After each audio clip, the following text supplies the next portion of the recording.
Hello everyone. I wanted to record this walkthrough and kind of a starter tutorial for n8n integration with MongoDB. Hopefully people are a little bit familiarized with n8n, but n8n is a platform that allows you to build sophisticated flows by using this no-code notion, right, of dragging and dropping elements into the canvas and configuring them. And a very nice feature that they've added now into the beta is this builder that lets you actually build those workflows just by vibe coding it. So it's pretty awesome. And what I'm about to show you is a fully built AI agent that will be functioning on top of our medical data. So I have my medical data stored here in MongoDB. So my MongoDB cluster have my collections with the different medical data information. All of this is obviously functional, and the agent will disclaimer that we'll need to treat anything with caution, obviously, and fully understanding that this is a demo dataset. But the interesting thing here is we have some sample patient data with names, with their details, their different allergies, and care plans and different encounters that they had. And you see that it's very easy to start in MongoDB because you can have this flexible schema and use MongoDB as the operational data for our medical applications. So as we built this, we basically building this medical AI agent which can interact with the data in our database. And I want to first swiftly cover all the elements that we have here in our canvas, and then deep dive more into the interesting part, which is the agentic memory and the agentic recall part that we use within this demo. So building an agent in n8n is very easy. You have an agent component that can actually be set with a system prompt, right? You're a sophisticated medical AI demo assistant with access to this medical database called DocuCare, and your role is to help healthcare, and you have available tools. And then we can specify the available tools that we attached, and we're going to cover all of those tools and all the mechanics that we attached. But we actually just plain English elaborating to the agent on what exactly is in our main collections that we're going to query, right? What is our medical knowledge vector store, and what is used to as our RAG pipeline or retrieval augmented generation element. We have some data analysis tools, we have calculator tools, and I'm going to cover all of those. But it's important that the system prompt covers those in general, so the agent will be aware of what tools he has and what should he do with those tools. Obviously, any agent has its module, which is the brain behind the agent. In this case, we're using Gemini 2.5 Flash, which is pretty sophisticated and pretty fast. I really like this module. We're using our MongoDB chat memory to store our chat memory, which is the session or the short-term memory of the session that we're going to be chatting with the agent about. And here we're just setting the default settings. We're using our MongoDB credentials, which we can easily create by copying over our connection string. We will use a collection name, which is where our threads will be stored.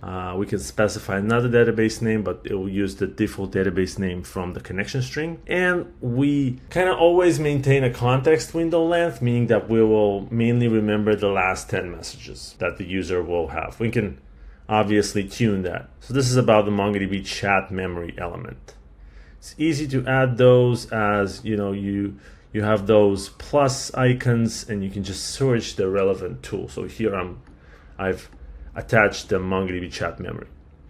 The second tool is this MongoDB query tool, and it's a very interesting tool because it mainly will use our MongoDB connection string to build those dynamic aggregations on the data, and specifically on merged patient data. So if you remember, the merged patient data is the data that has all those merged 360 looking like overall summary of a patient that is already created in our operational system. And we can mainly set the query from AI, right? And we can mention that this is a pipeline, right? This is an aggregation pipeline that is passed. It's a string, but it'll be then converted to be used as the pipeline. Later on, we have a calculator tool, right? This tool is mainly basic calculation, mathematical calculations, and we have some data analysis tool that is also like a piece of simple code, right? It doesn't do anything, it's just there to show that it's something that can be done if we want to do like some data analysis. Next one is a very interesting node. It's our medical knowledge vector store. And the vector store allows us to search through the medical knowledge, which is mainly medicine, drug, and it can actually retrieve semantic oriented data. So if we're saying, can you find us medications for headache, it knows how other, like the actual medications, are semantically close to something that solves a headache, right? And here we're specifying now, we're going to collection name medications. We have an embedding already implemented on medications, and it means that every medication description has gone through this embedding process, and it means that it has the embedding array on it. It is using OpenAI 512 dimensions, and we're obviously using a vector index. So we're using a vector index that can find this semantically related data and can index those documents to fetch the most semantically relevant data.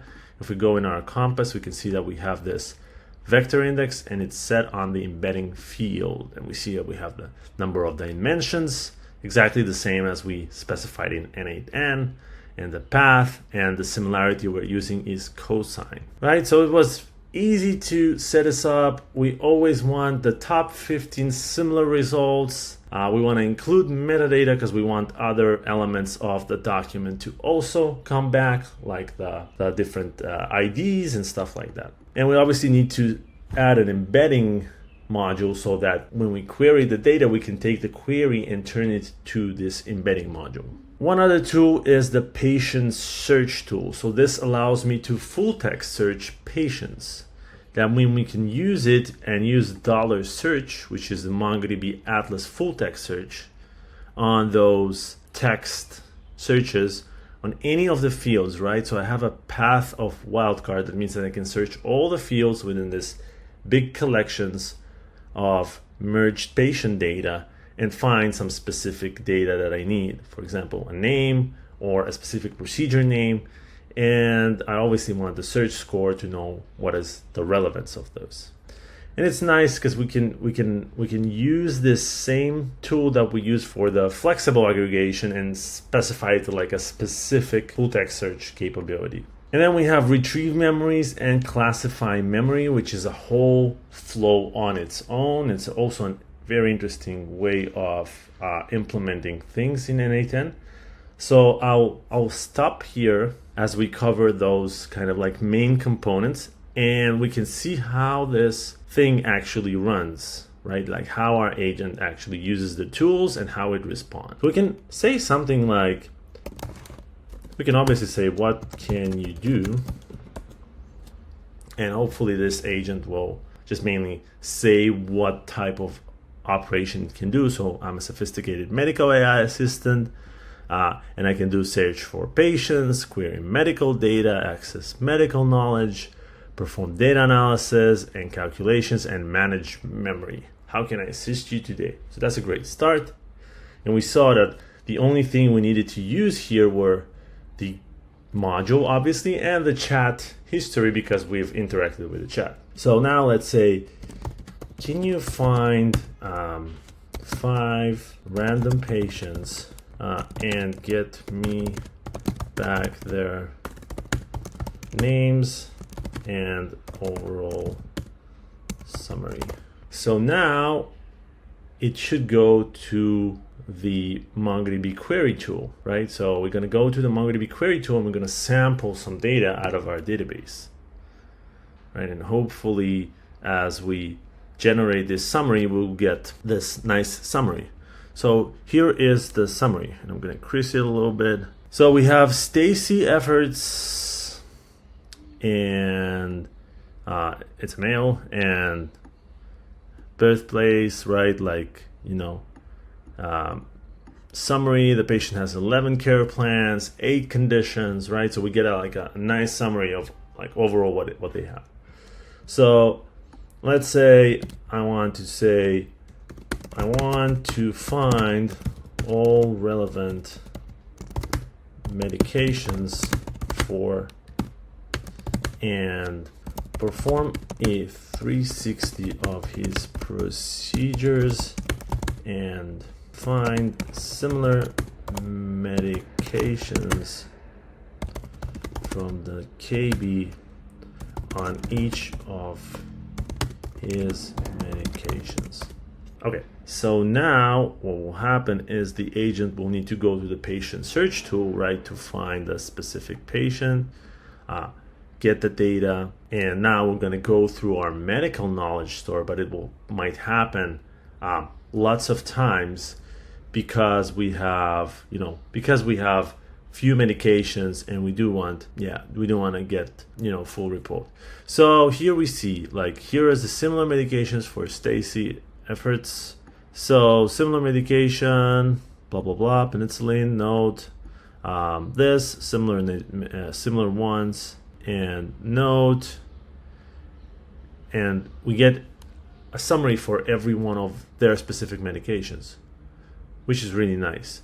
So now, can we see all of his procedures and design a care plan for him, and then remember that for the future, right? So now we're gonna go through this procedure of actually querying stuff. Then I proceed to general care plan.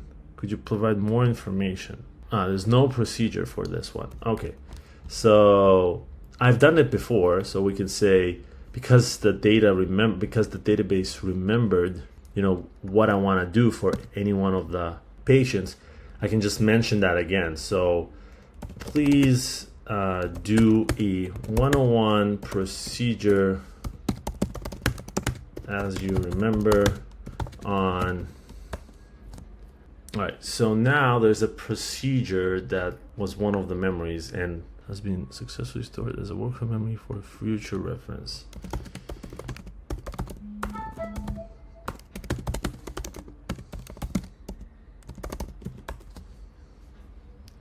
Can you show me that procedure? Okay, so here is the procedure, and it was retrieved from our memory, so we remember what we've created for this patient. And this is a nice place to talk about memory and agentic memory and how it's beneficial for AI agents. So an AI agent always consists of the input, which is its perception, the tools that it can execute, as we saw, different tooling that can enable it to interact with the world and different elements. Then it plans and reasons to build a plan to accomplish whatever it wants to do. But there's also this memory part, which is the short-term memory, which is our chat history, as we saw, also written to MongoDB. But there's also the long-term memory. And the long-term memory has this different memory types, like different conversations, summaries, and some episodic memory.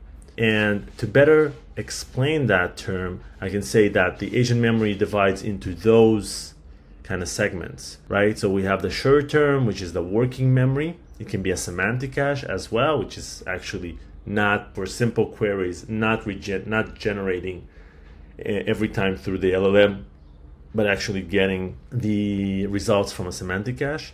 But there's also this long-term memory, which means that different procedures or different elements that we record throughout history can be replayed for a specific purpose. So that could be a specific summary or procedure that we stored, or it can be a set of steps that we can actually produce for somebody. And as you can see here, we've actually used those tools. We use the classify store memory to store memory, and we use retrieve memories to retrieve this memory. And as you can see, the classify memory is actually a whole flow of itself. And this is this flow. This flow is executed by another workflow, in our case, our main agent. And it has this small agent that all it does is it classifies the memory from this text. And it classifies it into a memory type, which can be like episodic, workflow, persona, entity. If it's not a memory, it says no memory. And then it sets the actual memory that it remembered in this text element. And then we can set those documents and write them back to our MongoDB vector store, meaning that we can actually produce embeddings on those memories. And then we can recall them through our retrieve memories tool, which is actually a vector store retrieval, right? That's doing a RAG over our memories, right? And we can see here that, we fetch the care plan that we stored for this patient as like the most relevant memory that we recall. And I think this is a very, very nice way of building memories for our AI agents. And obviously, if we know that there's a pattern that the user uses, like every time he needs to research this and that on a patient, we can just write this to memory, and then the AI will learn over time what kind of sections it needs to look into, and then it can perform them automatically, right? So if we have something called 101 procedure you have in memory, please produce one for Alonzo. Right, so it still went to the one that it already preserved. But let's say you have something called 101 procedure